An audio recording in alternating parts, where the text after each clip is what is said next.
తిరుమల లడ్డు కల్తీ నెయ్యి వ్యవహారంపై తిరుపతిలో రాజకీయ మంటలు చెలరేగుతున్నాయి. నేడు నిర్వహించిన మీడియా సమావేశంలో ఎమ్మెల్యే ఆరణి శ్రీనివాసులు, పసుపులేటి హరిప్రసాద్ వైసీపీ నేతలపై విరుచుకుపడ్డారు. శ్రీవారి నైవేద్యంలో కల్తీ జరిగిందని ఎన్డీడీబీ నివేదికలు స్పష్టం చేస్తున్నా వైసీపీ నేతలు అబద్ధాలతో కాలక్షేపం చేస్తున్నారని మండిపడ్డారు. మాజీ చైర్మన్ వైవి సుబ్బారెడ్డి ఒకలా, కరుణాకర్ రెడ్డి మరోలా పరస్పర విరుద్ధ ప్రకటనలు చేస్తున్నారని ఎద్దేవా చేశారు. ముఖ్యంగా భూమన కరుణాకర్ రెడ్డి హిందూ సంప్రదాయాలపై తన వైఖరి ఏంటో స్పష్టం చేయాలని డిమాండ్ చేశారు. తప్పు చేసిన వారికి కాలమే శిక్ష విధిస్తుందని, శ్రీవారి పవిత్రతను దెబ్బతీసినా ఎవరిని వదిలిపెట్టే ప్రసక్తి లేదని హెచ్చరించారు. నిజం అని ఎన్డీఏ కూటమి చెప్తా ఉంది.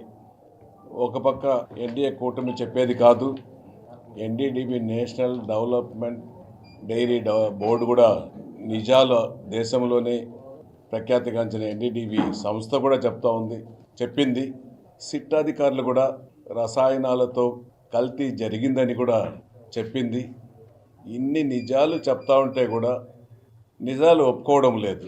వైఎస్ఆర్ కాంగ్రెస్ పార్టీ నాయకులు కానీ, అప్పటి ముఖ్యమంత్రి జగన్ కానీ ఎందుకు ఇన్నిసార్లు ఒక భగవంతుడిపై సమర్పించే నైవేద్యం పైన నెయ్యి కల్తీ జరిగింది అని స్పష్టంగా నివేదికలు ఇస్తే ఆ నివేదికలు తప్పు అని మాటిమాటికి వైఎస్ఆర్ కాంగ్రెస్ పార్టీ జగన్ కానీ, మొన్న ఎన్డీఏ కూటమి నాయకుల గౌరవ ఆంధ్ర రాష్ట్ర ముఖ్యమంత్రి చంద్రబాబు నాయుడు గారు, ఉప ముఖ్యమంత్రి పవన్ కళ్యాణ్ గారు, బీజేపీ పార్టీ పెద్దలు మాధవన్ గారు, వీళ్ళు ముగ్గురు కలిసి